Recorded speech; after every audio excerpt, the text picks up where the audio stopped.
Universidad Autónoma del Estado de Hidalgo, Escuela Superior de Tepeji del Río, licenciatura en Médico Cirujano, presenta la biografía de Valentín Gómez Farías. Gómez Farías fue un doctor y político de pensamiento liberal que nació el 14 de febrero de 1781 en Guadalajara, Jalisco, y falleció el 5 de julio de 1858. Compartió con Santana la presidencia en forma alternativa en 5 ocasiones por periodos cortos. Se adhirió al Plan de Ayutla, que provocó la caída de Santana, y además participó en la formulación de la Constitución en 1857. Estudió la carrera de medicina, la cual desarrolló más tarde en la ciudad de Aguascalientes. Después se inclinó por la política, una carrera muy difícil en esa época. Logró ser regidor del ayuntamiento y diputado en las Cortes españolas. Gómez Farías tenía cierto fervor por su patria, tan evidente que a través de todos los actos que realizó, pudo implantar una república federal, libre y democrática en el país como lo deseaba. Se cree que luchar por una república federal y democrática fue su gran obra, además que como vicepresidente durante el gobierno de Santana, aprovechó las retiradas estratégicas del presidente, en las que asumiendo la presidencia intentó cambios radicales en la estructura político-social de la nación.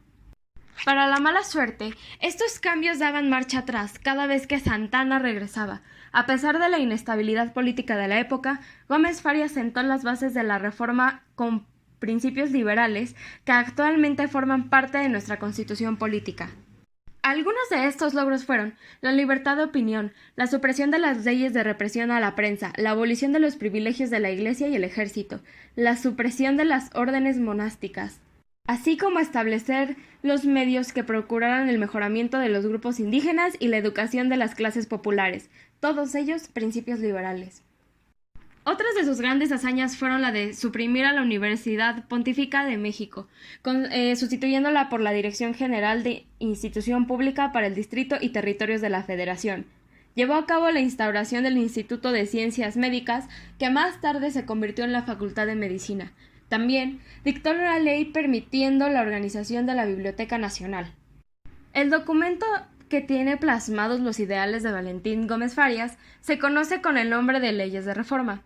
En estas leyes, en el orden económico se dispuso que el gobierno se hiciera cargo de los bienes del duque Monteleone, destinados a sus rentas para el sostenimiento de la educación pública el 27 de mayo de 1833.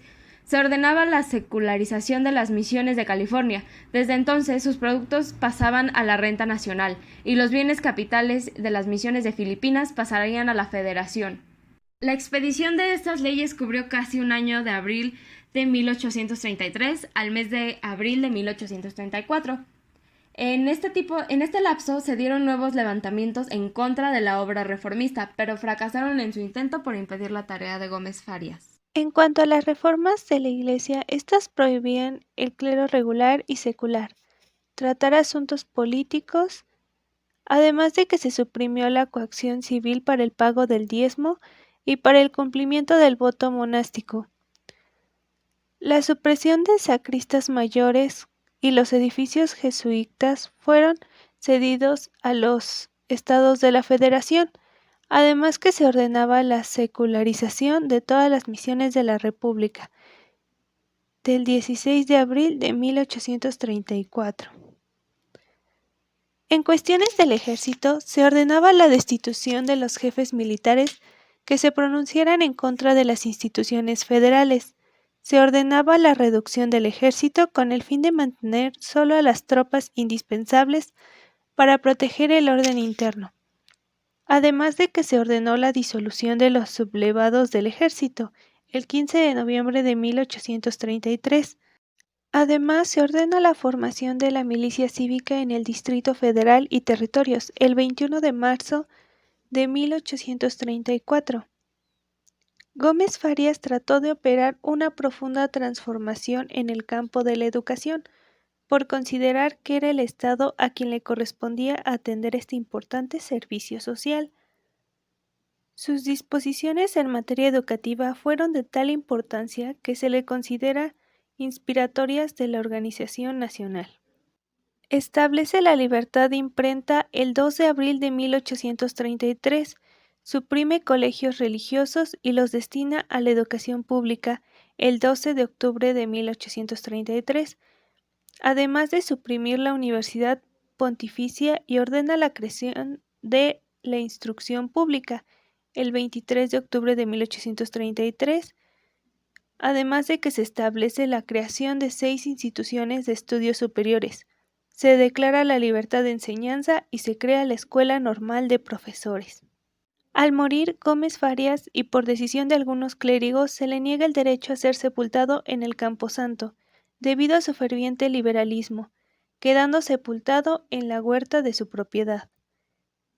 En el centenario de la Escuela de Medicina en 1933, los restos del prócer de la Reforma fueron trasladados a la Rotonda de los Hombres Ilustres, así por labor desarrollada en la estructuración de la Constitución, donde quedaron plasmados sus ideales.